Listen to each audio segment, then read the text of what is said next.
given how things have worked out, do you regret forming an alliance with President Marcos in 2022? No, because I am Vice President right now, so I do not regret anything. I am able to help a lot of people. I'm able to help people nationwide because my office is a national office.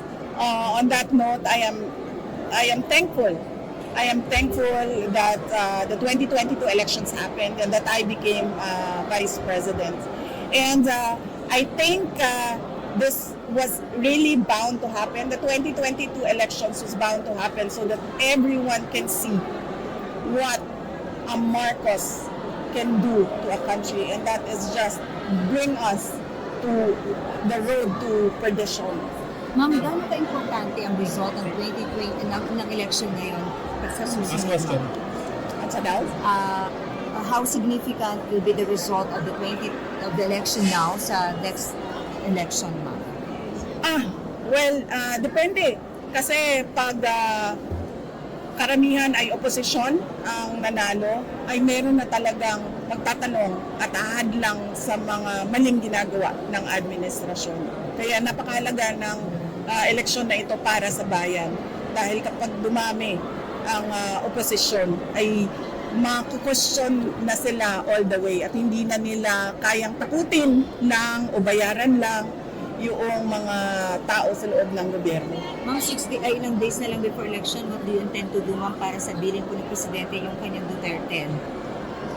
Araw na lang, ma'am. Opo. Tutuloy-tuloy pa rin yung kampanya namin. So, bukas meron kami sa Island Province, susunod sa Zamboanga, Sibugay, and then susunod sa North Cotabato. So, tuloy-tuloy na. Pagkatapos ng North Cotabato, ginagawa pa yung schedule. Ang huling-huli ko, supposedly, is yung Holy Mass for peaceful elections sa Davao na yon. The day before, wala ng kampanya yon, the day before election day. Ma'am, naka-schedule with PDP candidates. Will you join the meeting de avance? March 8 supposedly ang meeting de avance ng PDP, pero nahihirapan ako ayusin yung schedule ko sa dami ng mga candidates na nagre-request na mabisita yung kanilang lugar at makakampanya para sa 10 senador. But with all of them, ma'am, with all the candidates,